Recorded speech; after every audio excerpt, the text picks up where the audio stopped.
Hi there, I'm personal stylist and style expert Noelle Cellini. In this video I wanted to talk about how to store your scarves. Now the first way is not going to seem very exciting, but anybody who has been in my newsletter, we've worked together, you know that I'm a big proponent of if you don't see it, you won't wear it. And this goes for everything from belts to jewelry to shoes to, of course, scarves. Now this is what I do with, these are my kind of like winter scarves, like hardier scarves, so ones that I'm wearing on the outside of a jacket to keep me warm. And I say that because I have no more than 3 hung on a hanger together. So this is another set that I have here. If you can see, they kind of are by color.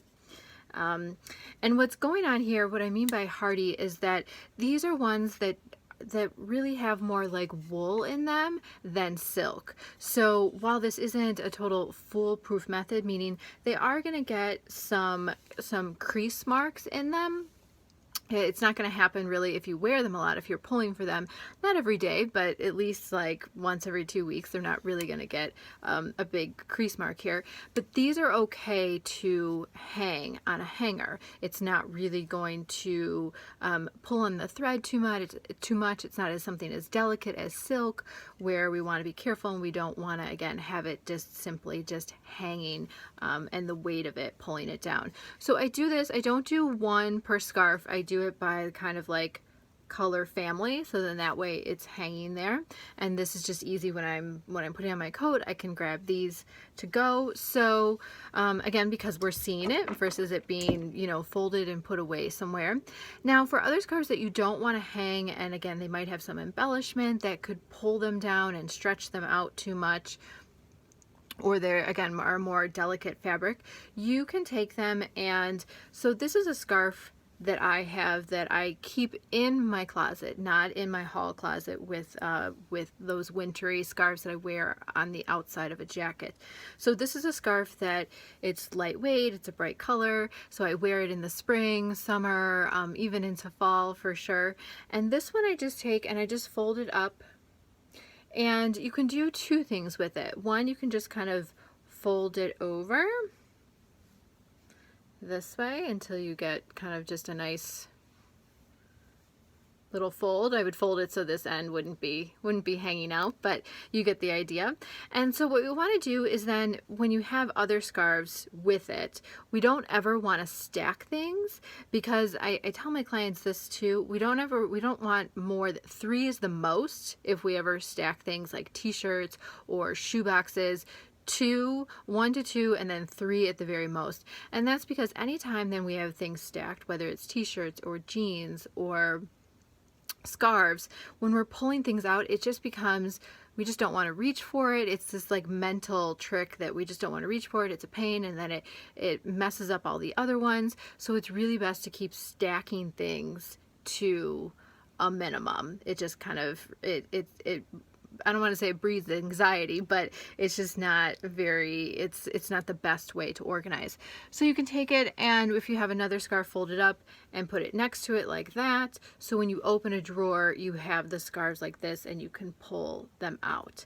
The other thing you can do too is you could roll it as well. We all know rolling I use when I'm traveling. So I'll roll, like if I was taking this top, I would roll it. If I'm taking jeans, I would roll those, because it is going to create the least amount of creases in something.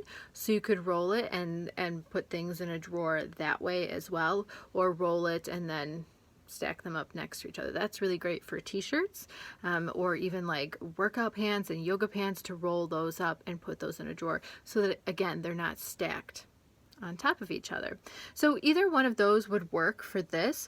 Now I have here my smaller like square silk scarves. I just have them in a container here because I don't have a ton. But what I've done with these, and this is also something too that you can do, I have this with my tanks.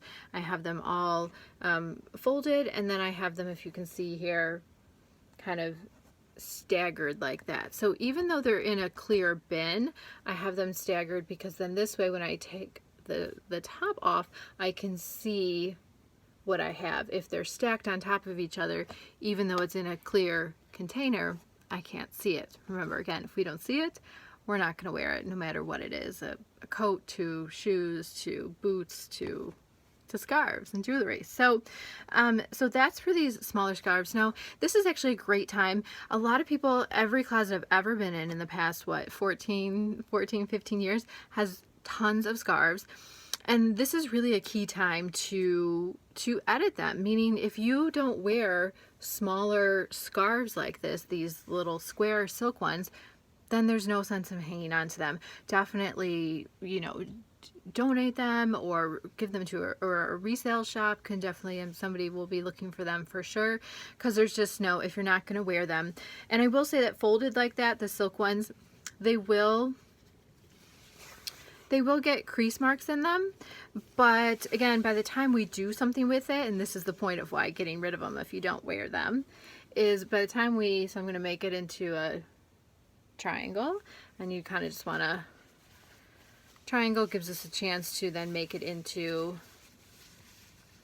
oblong, meaning it's just a nice long scarf, so it gives us a shape we can actually work with.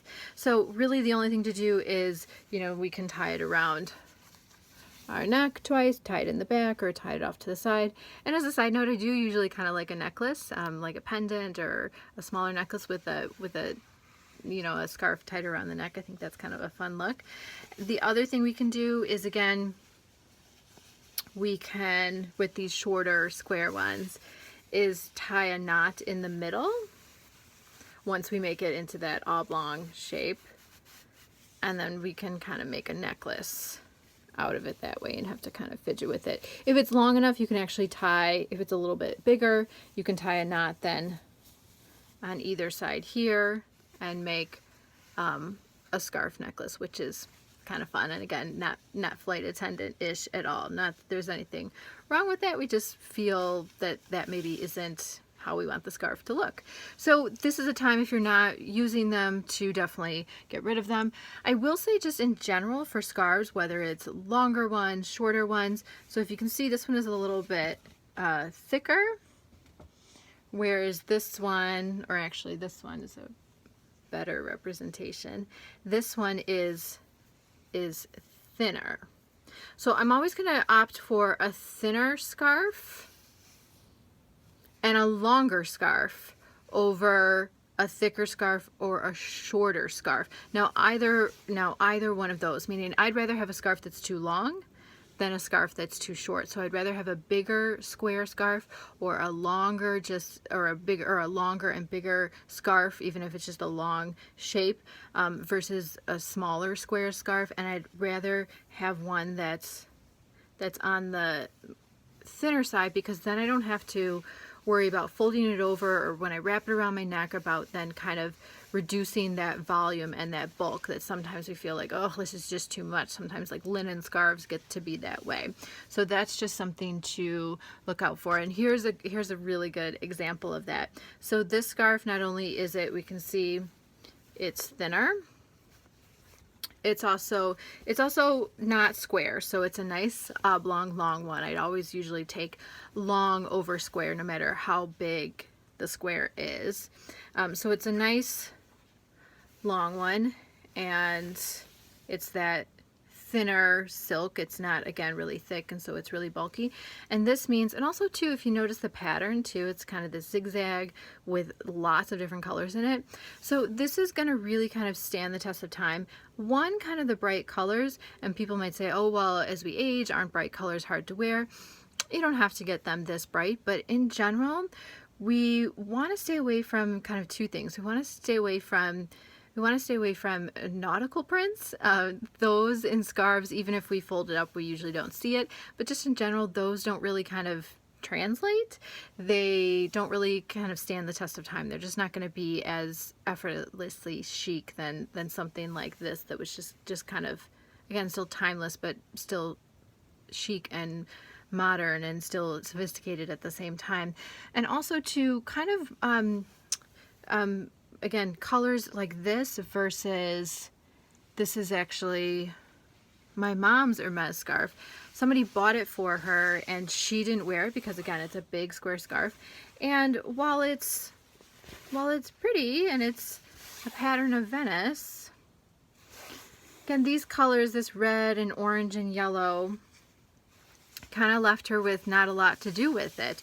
And it is a little bit, and because it's such a good quality, it is a thicker scarf. So that's why I took it from her, because she wasn't wearing it, not because, ooh, Hermes, give it to me. So I wrap it around. I have an orange handbag that I use in the summer, so I will wrap it around the handle. But really, truthfully, something like this is going to stand more the test of time than something like a muted like flower print or those nautical prints again. So this means that I can do pretty much, because it's on the thinner side and because I can do whatever I want to do with this, and it will just always look great. So hopefully that gives you some pointers. Again, if you have any questions or want to see other videos, let me know. I am here to help.